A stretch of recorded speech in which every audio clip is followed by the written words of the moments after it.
Comment sortir des situations difficiles?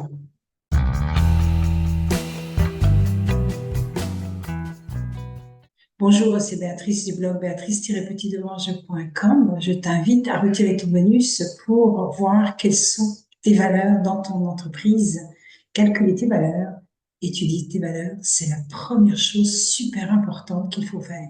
Alors aujourd'hui, je vais parler d'une expérience personnelle, c'est-à-dire d'une expérience qui m'a enseigné. Et je vais faire une série de vidéos comme ça.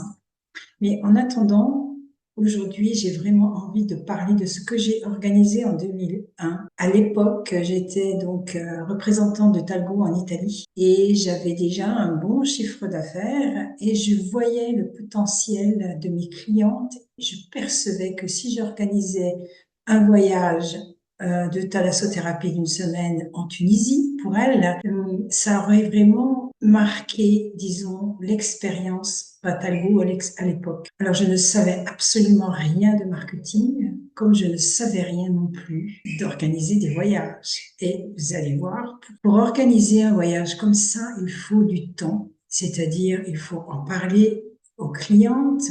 Et j'ai tellement eu de succès que je pense que j'ai réuni au moins une vingtaine de personnes. Et c'était prévu donc vers octobre 2001. Vous savez ce qui s'est passé en 2001, le 11 septembre. Je souris, mais je vous assure que là, je ne souriais pas. Donc j'avais réuni un certain chiffre, j'avais demandé bien sûr un acompte, disons, à mes clientes, et je pense que j'avais de 10 à 15 000 euros avec moi. Je ne voulais pas garder cet argent avec moi. Je me souviens, c'était l'été et donc j'ai dit, OK, je vais envoyer l'argent comme acompte aussi à l'hôtel. Et j'ai vraiment regretté. Donc le 11 septembre arrive, je me souviens le matin, moi je travaillais, j'avais pas allumé la radio dans ma voiture et j'arrive l'après-midi, il était 3 heures de l'après-midi, je m'en souviendrai tout le temps. J'arrive chez une de mes clientes qui venait avec moi dans ce voyage. Elle me dit, tu sais ce qui s'est passé? T'as vu ce qui s'est passé aux États-Unis, à New York? Je dis non. Et elle me raconte. Donc, je rentre chez moi, je m'assois sur le divan, j'allume la télévision et je ne me rendais pas compte de ce qui était en train de se passer. C'était tellement grand et énorme que je dis, et je commence à pleurer et je ne savais même pas pourquoi. Je pleure, je pleure, je pleure. Je pense que j'ai pleuré tout l'après-midi. Et là, j'ai réalisé que j'avais envoyé de l'argent et je ne savais pas si j'allais le revoir. Donc, à part le désastre mondial, le trauma que ça a créé dans chacun de nous, d'une certaine façon.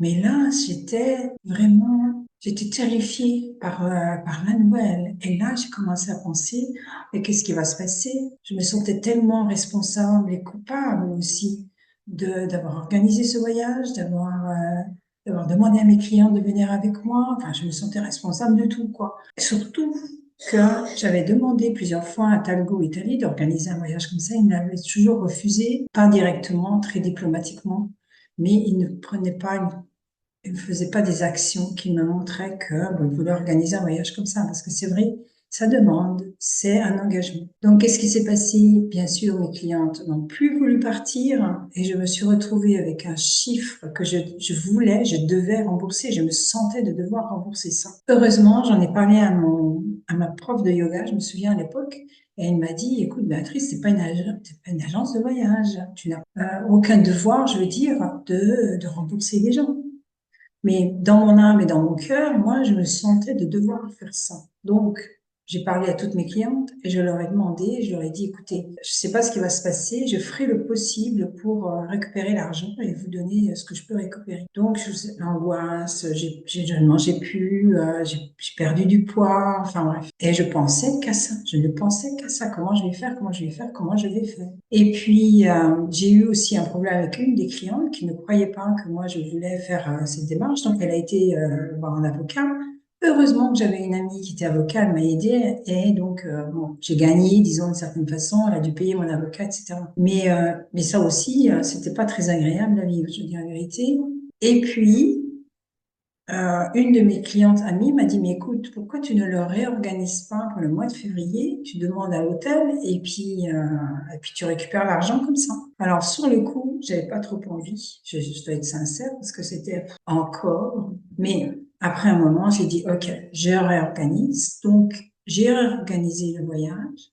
Et j'ai donc pu rembourser toutes mes clientes de l'argent qu'elles m'avaient donné. Je me souviens, j'ai des clientes qui m'ont dit, mais écoute, Béatrice, c'est juste incroyable, t'étais pas obligée de faire ça, quoi. Et c'était tellement que je me sentais, je répète, responsable de tout ça, que j'ai dit, je peux pas. J'aurais pas pu vivre avec ça, quoi. C'était pas possible. Puis moi, j'avais pas le chiffre non plus, j'avais pas l'argent à l'époque pour pouvoir rembourser un chiffre comme ça. Mais c'est pas fini. Donc on arrive donc à Tunis et donc on va dans le centre de thalassothérapie. Tout se passe bien, hein, c'est pas ça. Mais le dernier jour, on prend la navette pour aller à l'aéroport et je sais pas pourquoi, mais dans la navette, je pense, Béatrice, le voyage finit quand tu seras arrivée à Bologne. Donc on arrive, je prends tous les billets, tout ça.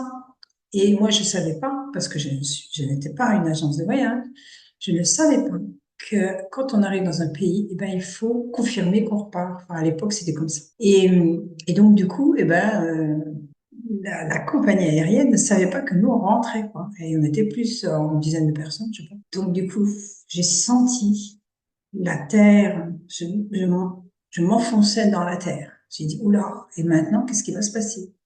Et j'avais des clients qui me disaient, ah, mais demain, il faut que j'aille travailler, etc. Alors, je dis, bah, écoute, à la limite, si moi je pars, tu prendras ma place, quoi. Je savais vraiment pas quoi faire, mais heureusement, le bon Dieu vraiment m'a assisté. On a tous pu prendre l'avion, sauf un couple qui a pris l'avion, mais qui n'était pas garanti que de Rome jusqu'à Bologne, ils seraient revenus. Donc, mais tout s'est bien passé aussi pour eux, donc tout s'est vraiment bien passé au retour. Et maintenant, si je devais faire le point de la situation, il y a vraiment deux choses importantes que je changerais. La première, c'est le mindset.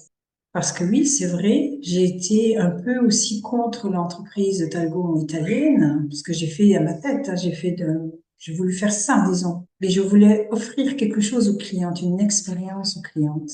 Et ça, ça a augmenté magnifiquement mon chiffre d'affaires après. Parce que une expérience, ça reste pour toujours. Et surtout qu'après, elle savait utiliser les algues, des produits et tout ça. Enfin, une expérience comme ça, c'est vraiment à faire pour les clients. Et la deuxième chose que je changerais, c'est que, eh ben, je prendrais un professionnel avec moi, une agence de voyage, pour m'aider, pour m'organiser le voyage et ne pas sauter des pas, des passages, des steps, comme j'ai fait, parce que j'en ai sauté, je pense, au moins deux. Et quand on investit de l'argent dans ça, ces gens-là, ils ont l'habitude, ils sont professionnels, ils savent ce qu'ils doivent faire. Et puis, on s'enlève complètement une grande partie de stress surtout. Et on peut jouir du voyage. Donc, voilà, l'investissement, il faut le faire. Alors, j'espère que cette vidéo t'a plu. Je te demande, s'il te plaît, de liker, de partager et puis inscris-toi à ma chaîne YouTube. Bye bye.